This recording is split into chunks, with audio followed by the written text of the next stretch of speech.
And welcome to a somewhat austere edition of Archive Thrifting.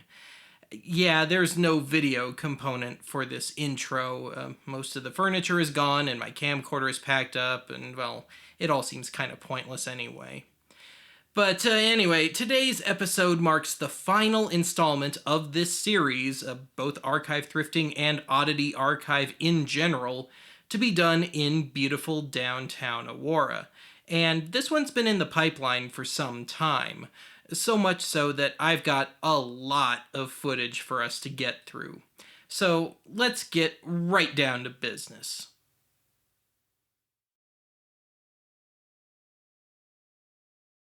And here we are at my now former most common arc. Let's take a look and see what they got. Starting out in the cassette section, I found some tapes from Colorado artists.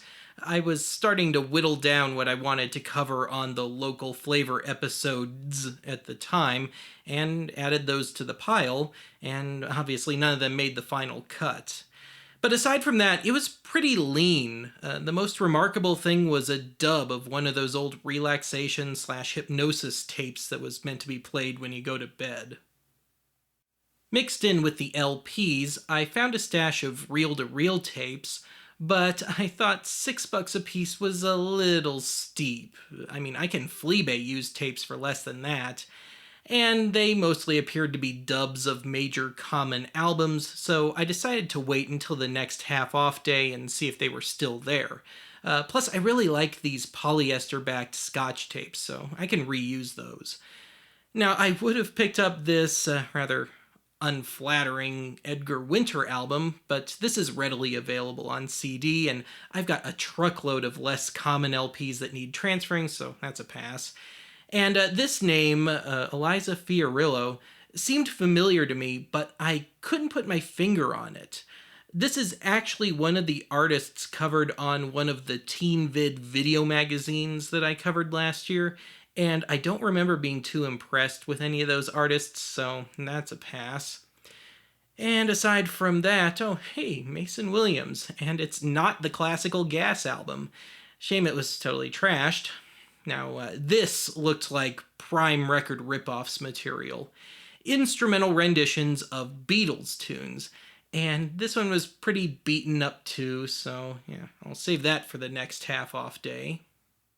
Aside from that, Olivia Newton-John, not really my thing. Otherwise, nothing too remarkable here. But this caught my attention.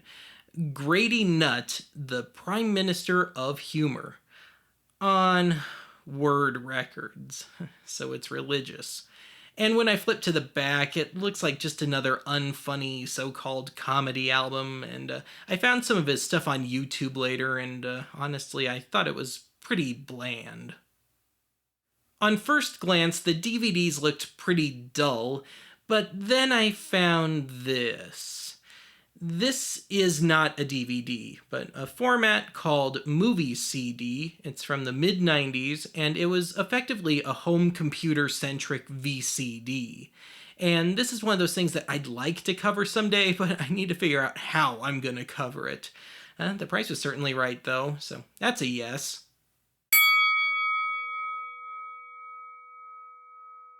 And the haul from this visit consists of the 2 Rifkin tapes, and in case you're curious, they were rather nondescript New Age albums, and for what it's worth, shock of shocks, Rifkin was based out of Boulder. And if memory serves, the Bill Barwick tape was a bunch of nondescript Great American Songbook covers, and then in the DVDs, after I turned the camera off, I found another home theater tune-up disc, and I always pick those up, and of course I got The Mask on Movie CD.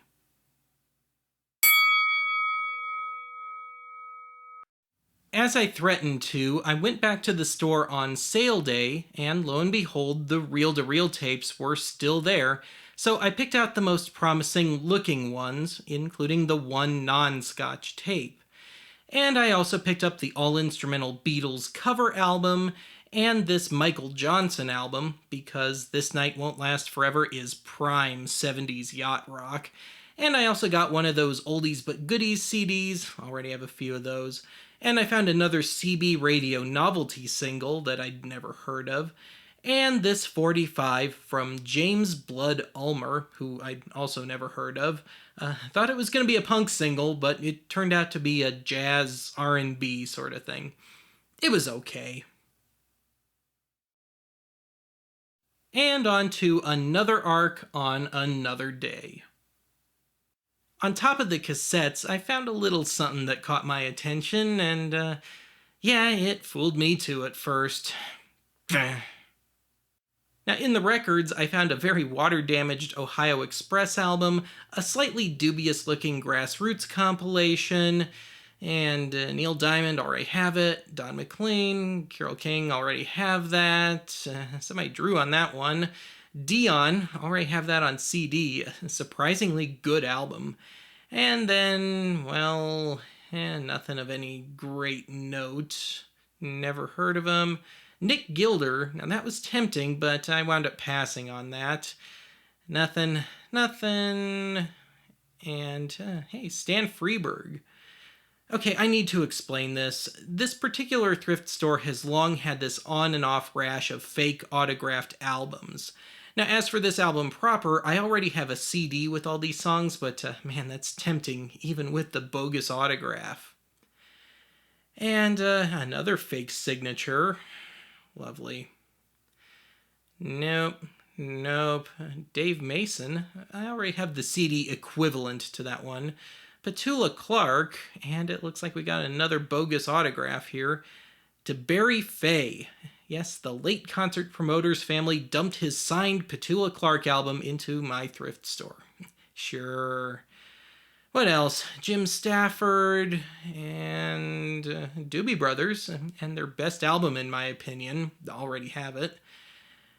All right, now look at this. Oh dear. Looks like what George Maharis and I enjoy. What a wasted opportunity for a George Liberace joke. Lazy. Oh, now that's just wrong. What did Timmy Euro ever do to you? Oh, what does that say on her neck? Carbuer? I have no idea what that is. This is so wrong. Oh yay, more Beatles knockoffs. Well, that's always prime record ripoffs material, so I'll take it. Now, there were some good albums here, but they were all trashed. Totally would have taken this Jefferson Airplane album if it weren't in a condition akin to the album cover. And this Santana album is one of those ones that Columbia released in a CX encoded edition, but this isn't one of them, so I passed, and it was trashed. Zephyr, Tommy Bolin's first band, and a Denver band, and this looked promising until, you guessed it, more bogus autographs. Nonetheless, I would have picked this up, except, well, you'll see in just a second here. Yeah, I think you get the idea. Found a Jackie DeShannon album, and, okay, these are getting absurd. Hal Blaine was a legendary session drummer. No idea if he played on this album, but even then, if this were legit, how did this wind up in beautiful downtown Aurora? Dave Grusin, I'm assuming all these marked albums are from the same person. It sure looks like the same handwriting across the board. Okay, 10 years after, I like that album. And here we go again. This time it's Mike Oldfield, and, well, KFML was Denver's FM underground freeform station in the 70s. And, well, at least we have an idea of when these albums were defaced. Man, that's just pathetic. Now, here's another one, and this time it's Albert Hammond. Try Iliff, Ponytail Pete, the Iliff record buyer. So Iliff is a road that runs through Aurora, and I wonder if there wasn't some crappy record store there before my time. And there's another, and despite the call letters, there were several years where KTLK was not a talk station, but that album's from '84, so that doesn't make any sense. And this tops them all. Best wishes, Bing Crosby. Man, if all these were the real deal, I could resell them and retire. Okay, Anne Murray. To my men at Charlie's on Colfax. Charlie's is a gay bar. Don't ask how I know that. Either this person had a wicked sense of humor or was the biggest dumbass on earth. To Craig Silverman. Happy Shabbat, Uncle Heckle. Craig Silverman is a very prominent local attorney, and I'm not Jewish, but I think Shabbat is every week.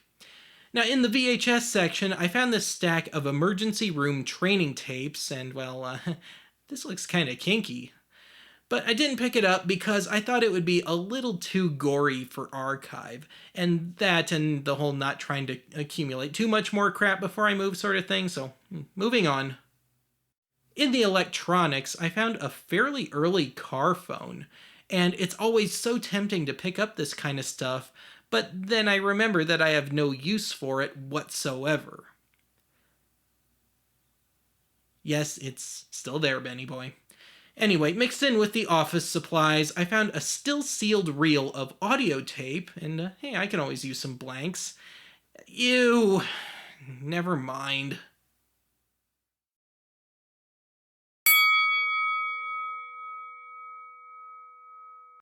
My phone didn't have enough room for more videos, so I had to settle for stills here.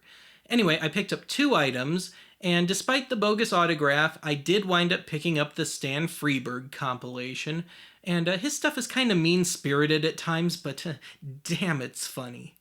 And, of course, I picked up that John Lennon Beatles knockoff, which for some reason contains some Paul McCartney and George Harrison tunes, and it also turned out to be a cash-in on John Lennon's murder. On to another arc on the last snowy, albeit turned to rain, day of the season. Starting off in the DVDs, I found one of my favorite MST3K episodes, namely Mitchell, but I already have that one. But next to that is something I used to own in the early mid-2000s, and that's the first few episodes of Monty Python's Flying Circus. Now, in 2005, when I was trying to finance one of my albums, I had to sell off my collection of Flying Circus DVDs, and yes, it is a pet peeve of mine when the stores tape up anything made of paper, but nonetheless, the price was right, $2.50, and I got the tape off without damaging the box. Now, here's a movie I saw a bunch of times growing up, Ernest Scared Stupid, and I opted to hold out for one of the Ernest box sets instead of the individual DVD. Now, here's a movie I would have jumped at 10-15 years ago, Steamboat Bill Jr. with Buster Keaton. However, I've currently got my eye on the Blu-ray Keaton box set, and I've already got that particular restoration on Laserdisc, so I passed. Now, here's an ex-King Soopers rental of the Beatles' Hard Day's Night. Totally would have picked it up if only for nostalgic reasons, but upon inspecting the tape, it looks like it got chewed on by someone's VCR. Now, while passing through the clothes on the way to the electronics, I found a pair of Motorhead socks, Lemmy is God, and cottony soft to boot. In the electronics, I found the world's cheapest cassette deck with someone's Frank Sinatra tape trapped in it. Couldn't find a brand, but then again, I may have damaged it farther just by looking at it. Did I mention it was cheap? Anyway, next to the tape deck, if I'll just pan over. Come on, Ben. There we go. I found some old school cans, and I have kind of a thing about used headphones, as in I'd rather just buy a new pair. But aside from that, let's see here. Yeah, I'm doing pretty good on keeping a small assortment of AC adapters, so nothing for me there. Deeper in the electronics, this caught my eye, if only because I have never seen a CD player with wood paneling. Not sure if it came that way or if someone just had a veneer fetish. And then below that, I found an old black and white portable TV. I briefly had one similar to that growing up. And then a rather basic looking Technics receiver, whatever. Then I found what I initially thought was a handheld PlayStation compatible thing, but it turns out it was a mega cheap Chinese portable gaming device with a bunch of knockoffs of major video games on it. And unfortunately, the battery was some sort of proprietary rechargeable thing and there were no cables, so I passed.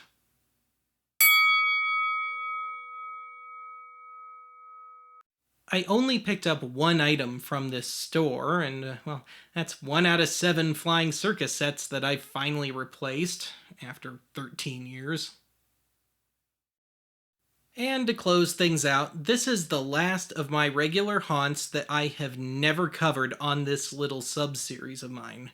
It's also the last one I visited before starting to tear down the old Archive HQ. In the electronics, I found a Technic speaker that looked like it had been through the wars, and this miscellaneous speaker next to it was even worse.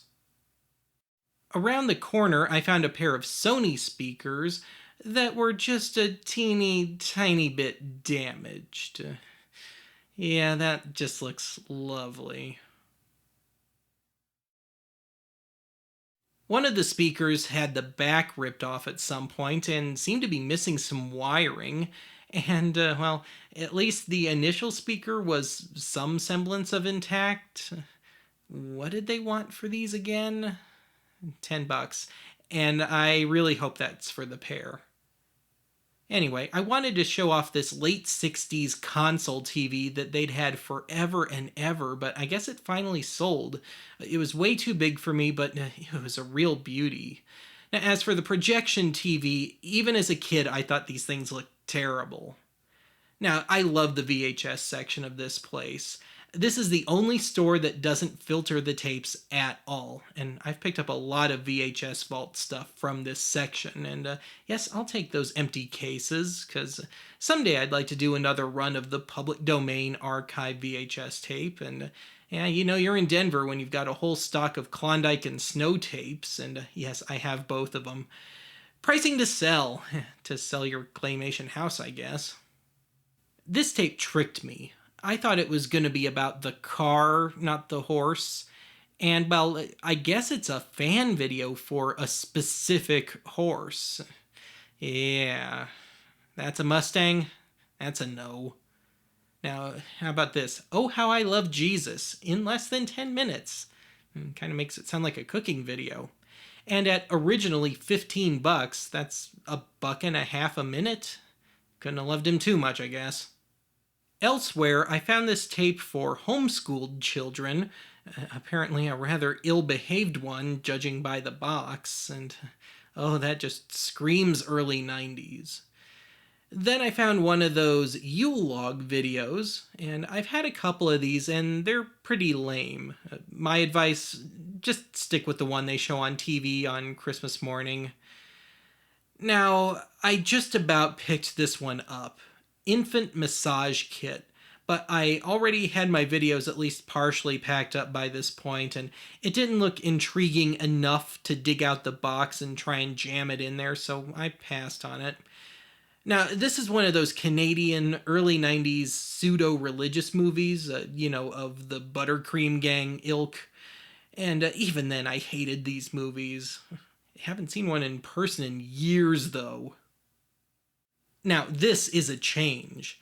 In all the years I've been coming here, they've always just thrown their huge record selection onto random shelves and in random stacks around the store, but finally they've made some attempt at organizing them, right down to the artist in some cases.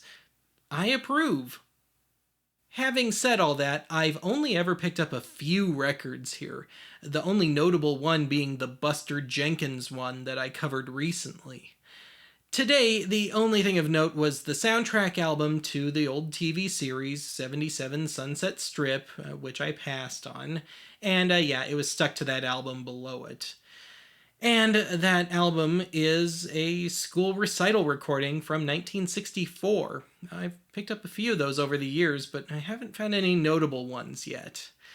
And randomly placed on some of the records was the Eagles box set, and at only 99 cents. Well, that explains it. In the books, I found a familiar name. I swear, John Patrick follows me around. I've got 4 of his videos, I've got sneak preview promos, and, well, I'm just gonna assume the book is just him berating you for 300 pages. Pass. Found another interesting looking stack of books. This Skits and Stunts book seems to be designed for youth groups and stuff like that. Yeah, I think I'll pass on that one. But what really caught my attention was this ancient-looking book at the bottom, Contract Bridge for Beginners. Eli Culbertson says no one else could have written this book. Eli was her husband at the time. I had to look that up. But judging by the font and fashions, I just had to know when this book came out. And, well, thank you, Spady Leah Shompson, wherever you are. Anyway, where's that copyright? I know it's in here somewhere. And, oh, well, somebody else was curious too. 1938. Now, I don't play bridge, I don't care, but the historian in me is satisfied now. Elsewhere, I found this somewhat tawdry-looking pulp novel, and if there were enough hours in the day, I'd probably be collecting and reading these things, but as it stands, it would just be clutter. And it's just as well, because my already low IQ would probably drop that much more if I actually tried to read these things. I love it when the hype line is longer and more prominent than the actual title. And, yeah, I always seem to find a lot of conspiracy books in here. Hey, it was nice of them to put the table of contents on the back. And yes, this piqued my interest enough to where I had to look through it, and, well, there's a nice obvious statement. And let's see what else is here. The Egg of the Gods. Or just a dead turtle. What else is here? Well, that corn maze looks like it might be a little difficult to navigate.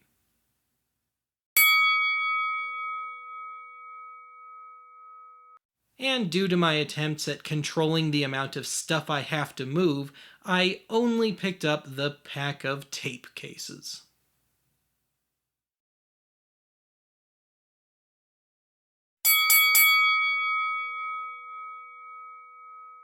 Well, as I've already greatly implied, by the time I'm actually doing the voiceovers for this, all my collections have been packed away and I'm pretty much ready to go here.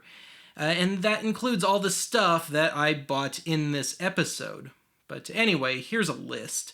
The final haul consists of 3 audio cassettes, 2 DVDs, one of which is a set, 1 movie CD set, 6 reel-to-reel tapes, a grand total of 6 LPs and 45s, 1 music CD, and 1 pack of 3 VHS keep cases, coming in at a grand total of approximately $32 after tax.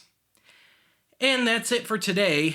I have no idea when the next archive thrifting video is gonna be. It just boils down to what I find at my new locale.